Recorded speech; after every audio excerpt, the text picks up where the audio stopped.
ശ്രീമദ് ഭഗവത്ഗീത ധ്യാനം.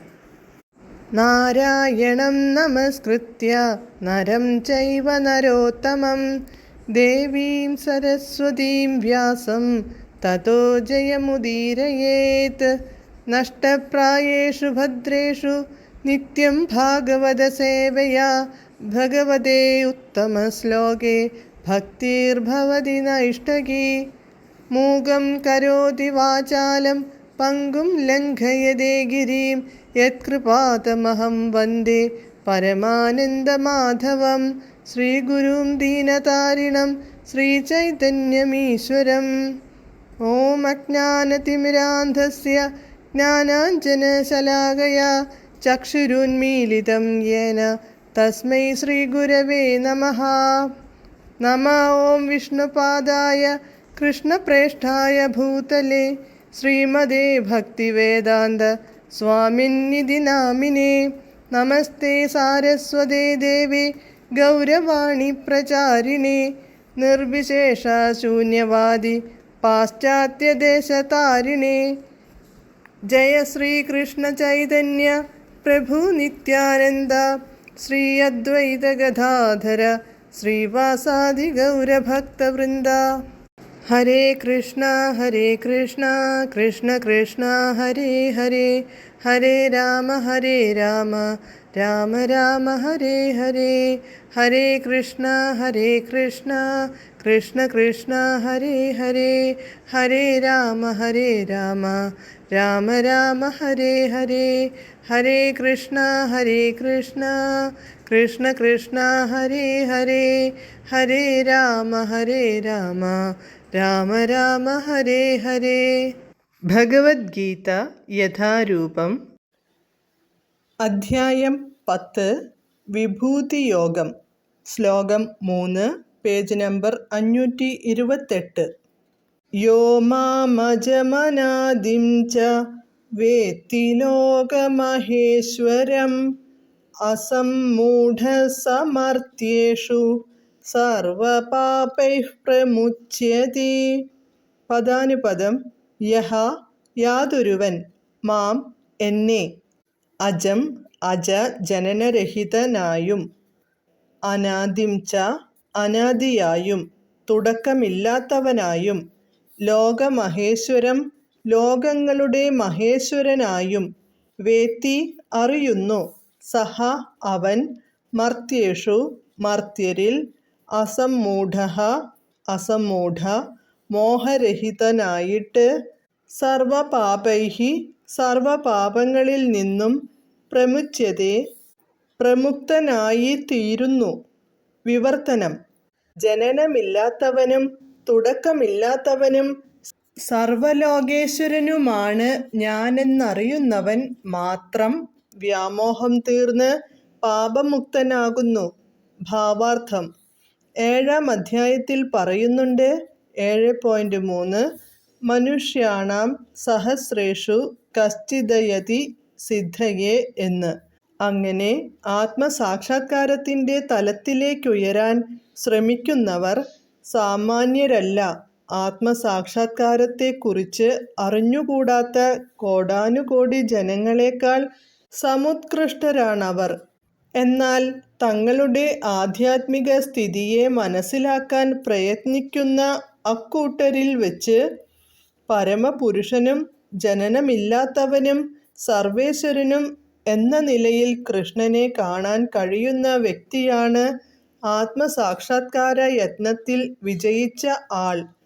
കൃഷ്ണന്റെ ഈ പരമോന്നത ഭാവത്തെ പൂർണ്ണമായറിഞ്ഞവനെ എല്ലാ പാപപ്രതികരണങ്ങളിൽ നിന്നും മോചനം ലഭിക്കുകയുള്ളൂ. ഇവിടെ ഭഗവാനെ അജൻ എന്ന് പറയുന്നുണ്ട്, ജനനമില്ലാത്തവനെന്നർത്ഥം.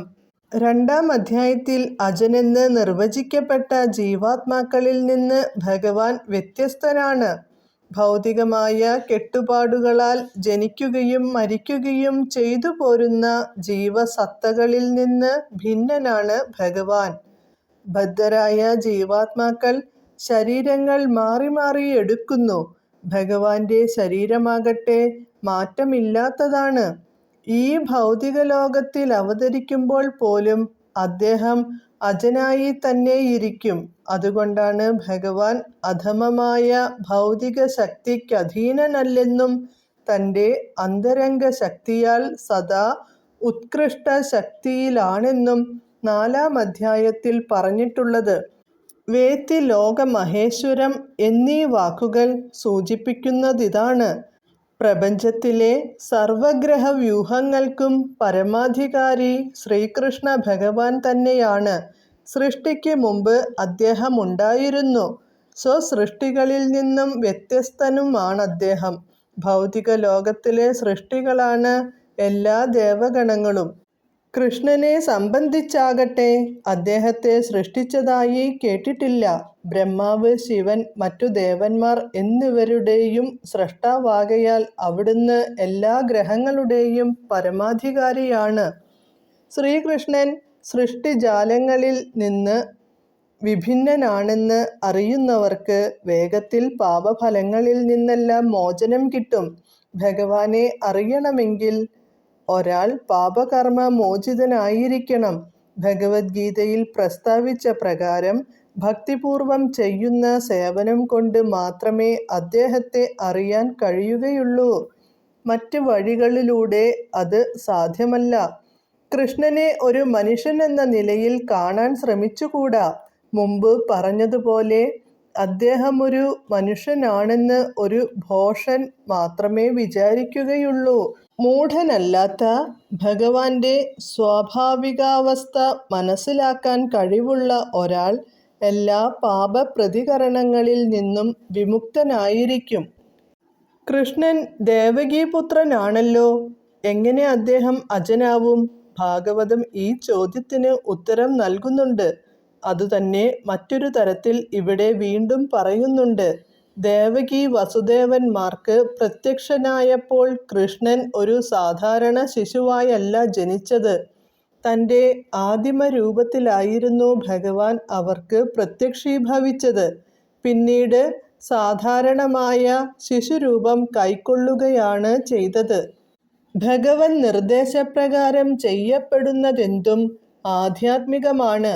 അതിനെ ശുഭാശുഭങ്ങളായ ഭൗതിക പ്രതികരണങ്ങൾ മലിനീകരിക്കുകയില്ല. ഭൗതിക ലോകത്തിൽ ശുഭങ്ങളും അശുഭങ്ങളുമെന്നത് കേവലം മനോഭാവനയത്രേ. ശുഭങ്ങളായിട്ട് ഇവിടെ ഒന്നുമില്ല. ഭൗതിക പ്രകൃതി തന്നെ അശുഭമാകയാൽ ഇവിടെയുള്ളതെന്തും അശുഭമാകുന്നു.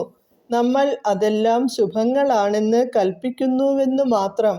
വാസ്തവത്തിൽ കൃഷ്ണാവബോധത്തോടെ ഭക്തിപൂർവം ചെയ്യുന്ന കർമ്മങ്ങളിലേ യഥാർത്ഥ ശുഭത്വമുള്ളൂ. അതുകൊണ്ട് നമ്മുടെ പ്രവൃത്തികൾ ശുഭങ്ങളാകണമെന്നുണ്ടെങ്കിൽ നാം ഭഗവാന്റെ നിർദ്ദേശങ്ങളനുസരിച്ച് പ്രവർത്തിക്കണം. ഭഗവത്ഗീതയും ശ്രീമദ് ഭാഗവതവും പോലുള്ള ആധികാരിക ഗ്രന്ഥങ്ങൾ ആ നിർദ്ദേശങ്ങളടങ്ങിയതാണ്. വിശ്വാസ്യനായൊരു ആധ്യാത്മികാചാര്യനിൽ നിന്നും ആ ഉപദേശങ്ങൾ ലഭിക്കും. ഭഗവാന്റെ പ്രതിനിധിയാണ് അത്തരമൊരാചാര്യൻ. അദ്ദേഹത്തിൻ്റെ നിർദ്ദേശം ഭഗവാനിൽ നിന്ന് നേരിട്ട് കിട്ടുന്നതു തന്നെ. ഗുരു, സാധു, ശാസ്ത്രം ഇവർ നിർദ്ദേശിക്കുന്ന വഴി ഒന്ന് മാത്രം. ഈ പ്രമാണങ്ങൾക്ക് പരസ്പര വൈരുദ്ധ്യമില്ല. അവയുടെ അനുശാസനങ്ങൾക്കു വഴങ്ങി ചെയ്യപ്പെടുന്ന ഭൗതിക ലോകത്തിലെ പാപപുണ്യ കർമ്മങ്ങൾക്ക് പ്രതികരണങ്ങളുണ്ടാവാറുമില്ല. ഭക്തന് കർമാനുഷ്ഠാനങ്ങളിലുള്ള ഈ മനോഭാവം പരിത്യാഗത്തിൻ്റേതാണ്. സന്യാസമെന്ന് പറയുന്നതും അതുതന്നെ. 6-ാം അധ്യായത്തിലെ ആദ്യ ശ്ലോകത്തിൽ പറഞ്ഞിട്ടുള്ളതുപോലെ ഭഗവൻ നിർദ്ദേശമനുസരിച്ച് തൻ്റെ കർത്തവ്യമെന്ന നിലയിൽ കർമ്മം ചെയ്യുകയും അതിൻ്റെ ഫലങ്ങൾ പ്രതീക്ഷിക്കാതിരിക്കുകയും ചെയ്യുന്നവനാണ് യഥാർത്ഥ ത്യാഗി. അനാശ്രിത്യഃ കർമ്മഫലം. ഭഗവദാജ്ഞയ്ക്കു വഴങ്ങി പ്രവർത്തിക്കുന്നവനാണ് വാസ്തവത്തിൽ യോഗി. സന്യാസിയും അദ്ദേഹം തന്നെ. അല്ലാതെ കപടയോഗിയോ സന്യാസിയുടെ ഉടുപ്പ് ധരിച്ചു നടക്കുന്നവനോ അല്ല. ഹരേ കൃഷ്ണ.